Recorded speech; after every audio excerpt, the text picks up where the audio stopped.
Hi, I'm Jamie Poisson.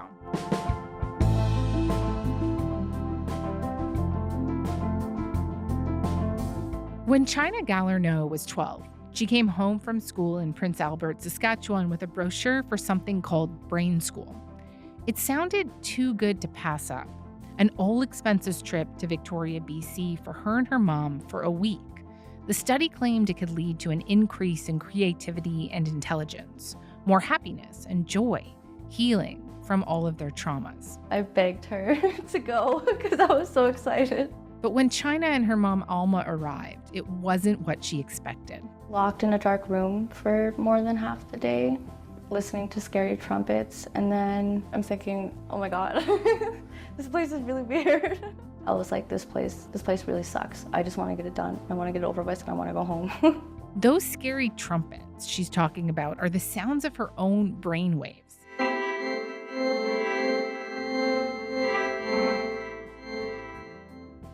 60 people, mostly Indigenous kids between the ages of 12 and 15 from Prince Albert and the adult that they brought with them, took part in this study by the Bio-Cybernaut Institute from Sedona, Arizona, run by Dr. James Hart. They spent hours isolated in dark rooms, hooked up to electrodes, listening to those sounds, followed by group discussions where they relived their deepest, darkest traumas. And this wasn't happening when these types of brain experiments, later found to be exploitative, were popular, the 60s and 70s. This was just 10 years ago. Now, some of the participants of the study are speaking out about their experiences, along with some experts who say the study should never have been approved. To expose a child to that process is abuse. In my eyes, that's abuse. I'm joined by Jeff Leo, a senior investigative reporter with CBC Saskatchewan, to talk about how this study came to be and what the lasting impact has been on the people who took part in it. Hi, Jeff. Thanks so much for taking the time. Yeah, happy to do it. So let's start here. This Brain School program, what is it exactly? So it's something that students in Prince Albert were invited to take part in. It was officially called the Prince Albert School Study. And the students from 4 schools in Prince Albert were invited to take part, kids 12 to 15 years old. And these were schools that were primarily inner city schools with high populations of Indigenous kids. And the basic idea was they were able to take part in Brain School, which was a chance for them to, work on themselves, work on their brains, to improve their lives, make themselves smarter, more resilient. There was also a component where there was some vitamins being offered as well through the program. And just tell me a little bit more about the origins of this program. I understand it uses this technology called neurofeedback technology. And what is that? Yeah. So it's pretty interesting technology. So the basic idea, technicians take electrodes and they stick them, they glue them to your head. And then the computer is able to read your brain waves. And then with neurofeedback, you have your brain waves fed back to you, either visually or in the case of Bio-Cybernaut, the company doing this study, through sounds. So you have little speakers all around your head and they're feeding back your various brain waves to you in the form of sounds. Very strange sounds, a little spooky sounds. They were described by China as scary trumpets. So what happens is, as your various brain waves become more active, the sound gets louder. As they become less active, the sound gets quieter. And through the program, they teach you how to control your brain waves. And if you can control your brain waves, according to James Hart, he says, his mantra is brainwaves rule. He says, if you can control your brainwaves, you can control your life. And that's what they're trying to teach you to do through this Bio-Cybernaut 7-day brainwave training program. Right. And you mentioned James Hart. This is the doctor that was behind this program, this brain school that was offered to these kids. And just tell me a little bit more about him. Who is he? What kind of benefits does he tout to this program? Yeah. So James Hart is a psychologist. He's been in the neurofeedback game for like 40 years, researching and promoting this technology. He runs the BioCybernaut Institute in Sedona. So it's not surprising that Sedona became home to a most unusual scientist, Dr. James V. Hart. For decades, Dr. Hart has been one of the world's preeminent researchers into human brainwaves, the tiny electrical impulses that constantly emanate from the deepest and oldest portion of our magnificent brains.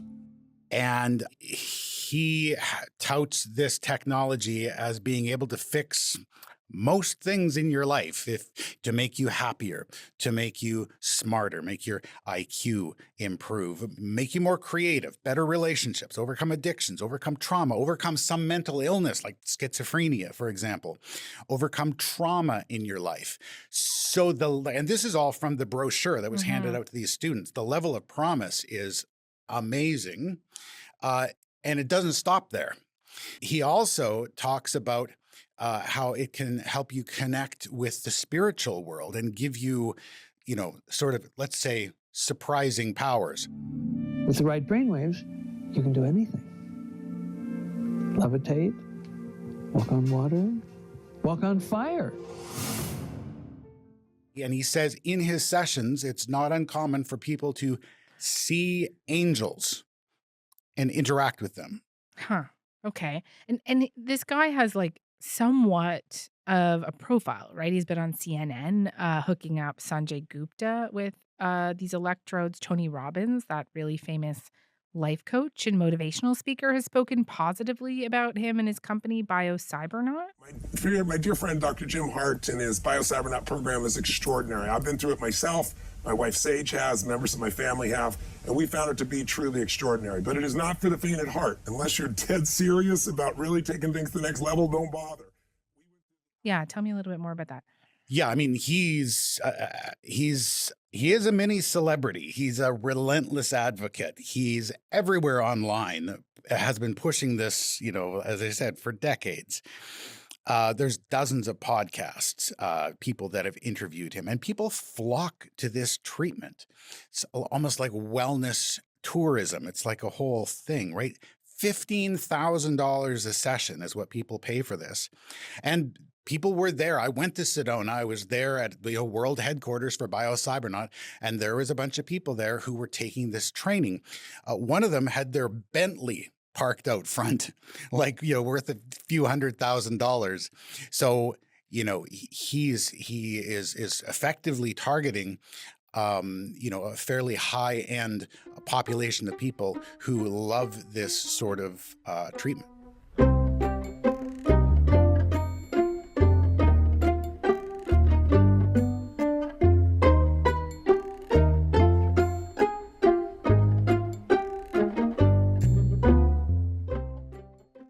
So then tell me a little bit more about how it came to be then that this treatment was offered to, mostly Indigenous preteens and teens 10 years ago in Prince Albert, Saskatchewan.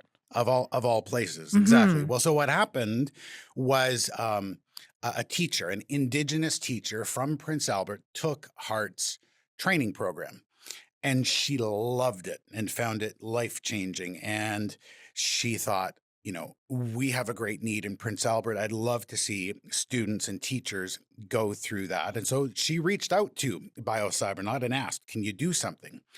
And Hart saw an opportunity. I found he wrote in a journal about this study just as it was getting going. And he noted that, the schools up there have 85% Aboriginal students, he wrote, and many teachers are Aboriginal, so it would be a really good case study.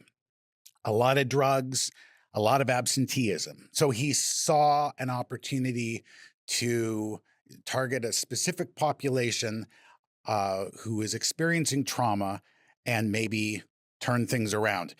When I spoke with him, he said, we have a novel group. We have a powerful technology. Let's see what happens. Huh. Um, and you mentioned that this is $15,000 for a week of treatment, I guess. And how was it offered to the students?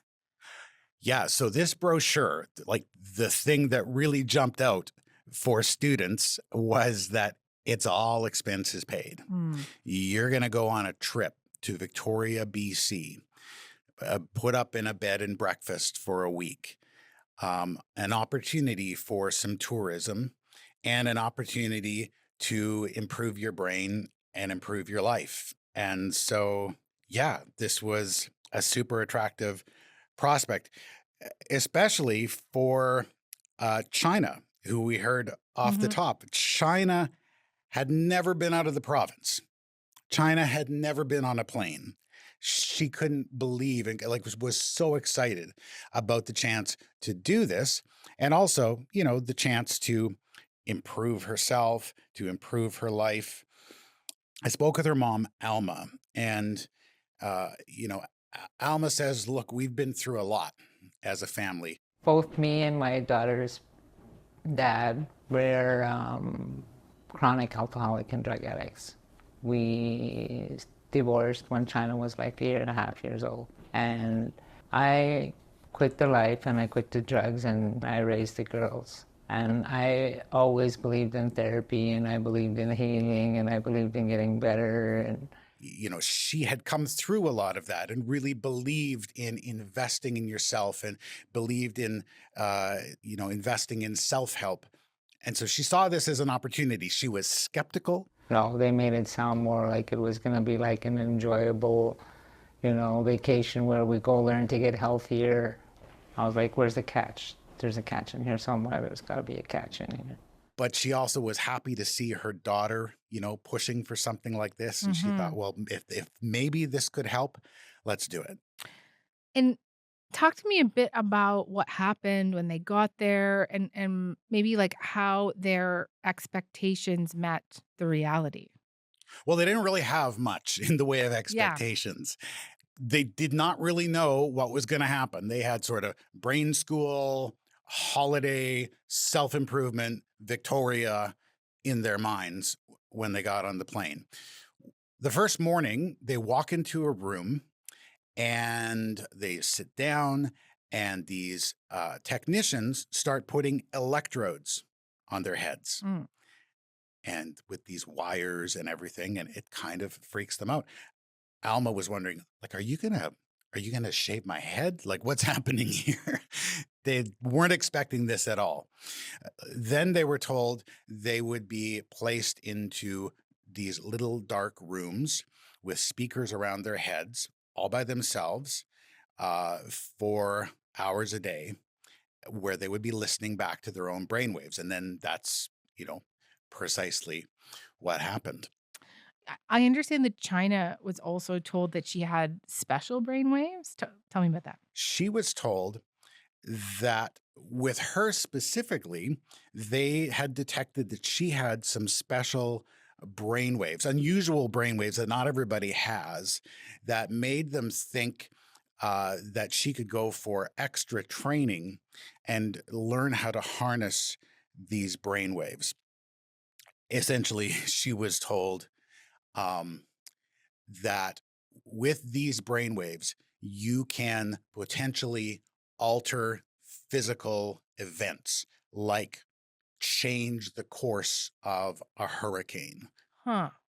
Okay. They told her, you could be a part of like a group of sort of superheroes. Right. Uh So, yes, I That don't just know what. sounds so bizarre, Jeff. Yeah. There were these group therapy sessions that they Mhm. had to take part in as well. And what Yes. happened there? So the participants all go into a room and they lay on beds and they have a group discussion. And they talk about some of the most traumatic moments in their lives, people that have hurt them, people that have harmed them in some way, people who they struggle to forgive.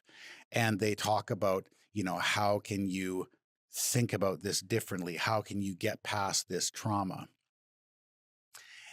And through the brain training program, they were told, we can see your emotions through your brain waves. Mm. And so we can see how you're reacting to certain stimuli. And what we want to do is kind of change the way you react to these traumas in your life, help you think about them differently.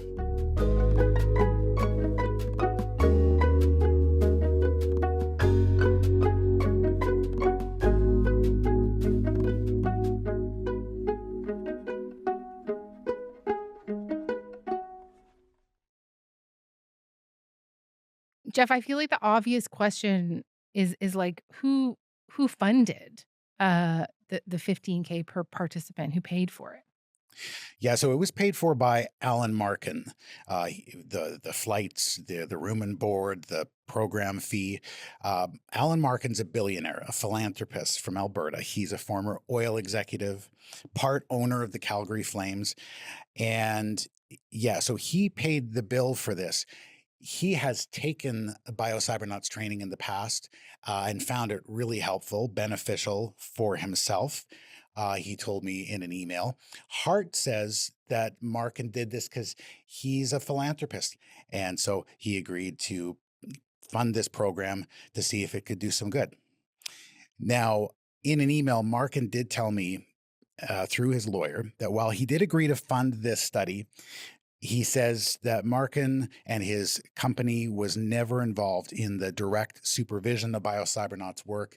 And they also say that they had not been told of any problems with the study. As far as they knew, everything went well. Before we move on, I also want to hear about the experience of one more participant, and that is a woman named Letitia Laughlin. And just tell me a bit about what happened to her and her experience, what she told you. Letitia went through the training. She, we talked to her. She's in her early 20s now. But she had very clear memories about her own experience. She said she went there as, a happy, carefree 12-year-old, and she came home and things had changed. Yeah, I did actually feel a lot different because before I didn't really feel I didn't have as much anxiety before. But after that experience, I started getting anxiety attacks, and I just felt more sad. Yeah, and just wanted to distance myself from people too. She doesn't know, if this program caused these changes, but she said she knows that the girl who went to the training is not the same girl who, kind of developed later on after the training. What about China and her mom, Alma? Did they feel like there were lasting impacts? Alma said she's often wondered and has often thought about that program and about the impact it has. She says for herself, for her daughter, for others that she knows, people were not doing as well after the program as they were before. She talks about how China became suicidal. She talks about how she herself, Alma herself, went into depression. And she says, look, we don't know if this program caused that. There's lots of challenging circumstances in our lives and all of that. So we're not blaming the program, but I wonder if it had an impact. Has the doctor behind this, Dr. Hart, responded to how people feel about what happened to them there, all those years ago? Yeah, so I did raise these issues that Letitia raised with me. He didn't comment on them, but he did say his form of neurofeedback has no side effects, only positive life-changing effects. He says that's because he does things properly, and if you do things properly, then this can be life-changing. I know that you have spoken to different scientists, researchers, experts about this study and about his methods, and take me through whether or not they agree with his position there. Well, they agree that neurofeedback can be helpful, but they also say there can be harms. It's a powerful technology. It affects the brain, and there can be side effects. There can be adverse reactions. So the experts say neurofeedback can be effective for specific conditions, say things like PTSD or ADHD, where you can help people to, change their destructive thinking patterns. But it needs to be part of an overall therapeutic approach. The experts I talked to are concerned about Hart's approach. His innovation in neurofeedback is that his treatment is an intense dose of neurofeedback over a short period of time. So it can last hours a day. For the kids, a couple of hours a day. And experts say that's too much. One researcher, Annette Rogel, said her research showed that between 6 to 10 minutes at a time was optimal. In Hart's approach, the participants alone in the room watched through video monitors by Hart's staff. But experts say, no, that's dangerous. You need to have the practitioner in the room working with the person. Monitoring them remotely is potentially problematic.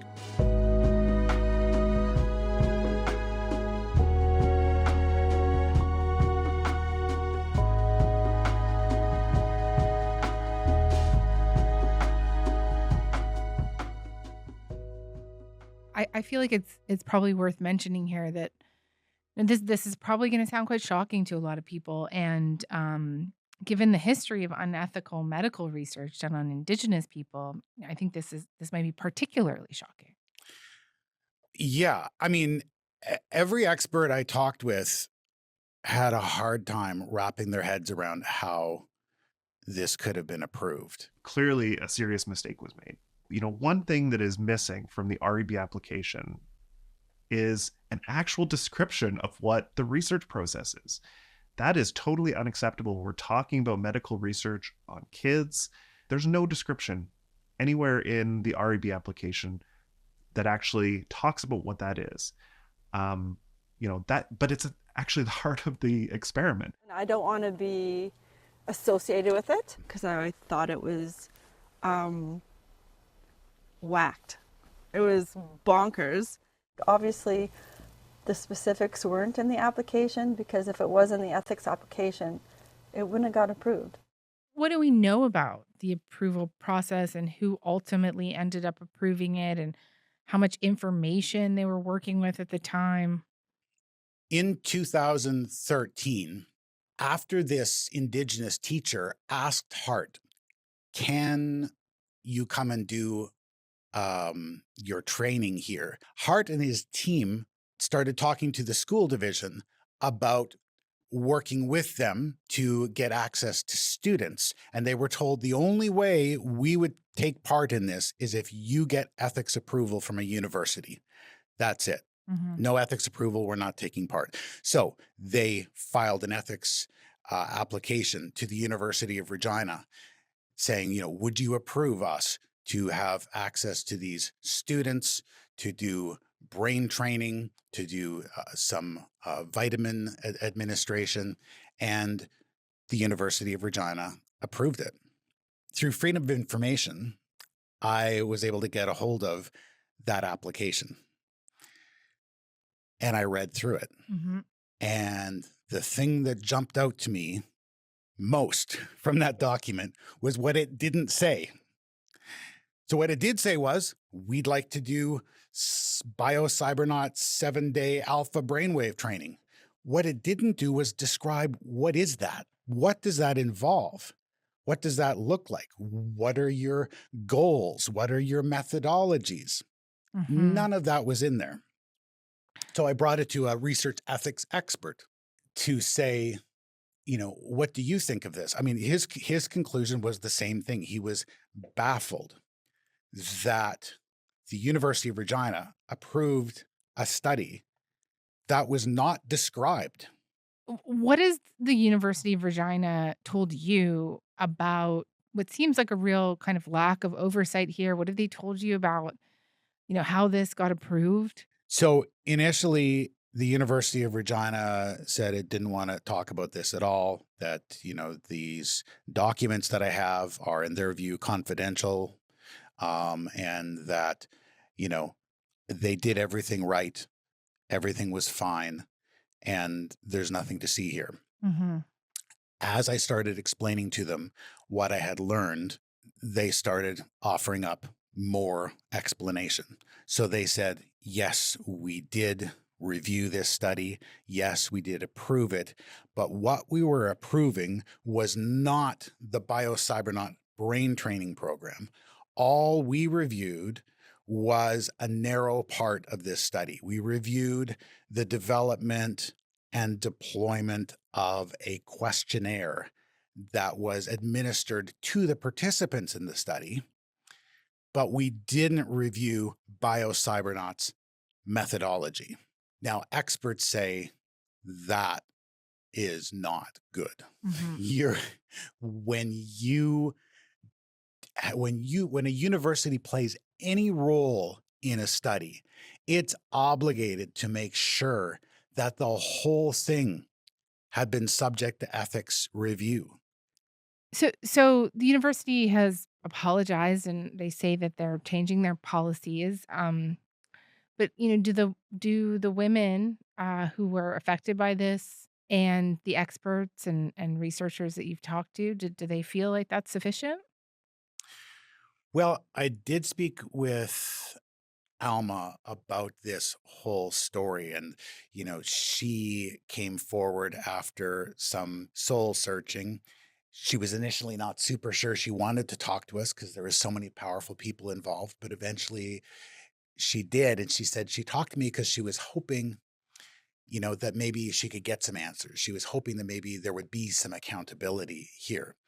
And the experts that I've spoken with who've now watched our story have said that the apology is good and that we've changed our policies. That's good, but it's not enough. They say the university needs to do a deep dive investigation, either do it internally, but in a very transparent way, or bring in an independent investigator to answer the question, what went wrong here? Because the experts say that the university appears to have violated policies that were in place at the time this study was approved. So what went wrong? How did this happen? How did this get approved? And how can we make sure it doesn't happen again? Okay. Jeff, Leo, thank you so much for this. You're welcome.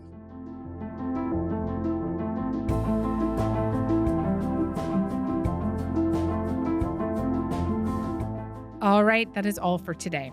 Front Burner was produced this week by Joytha Sengupta, Ali Janes, Matt Muse, Derek Vanderwyk, and Ben Lopez-Steven. Sound design was by Matt Cameron and Marco Luciano. Music is by Joseph Shabison. Our senior producer is Elaine Chow. Our executive producer is Nick McCabe-Locos. I'm Jamie Poisson. Thanks so much for listening, and talk to you on Monday.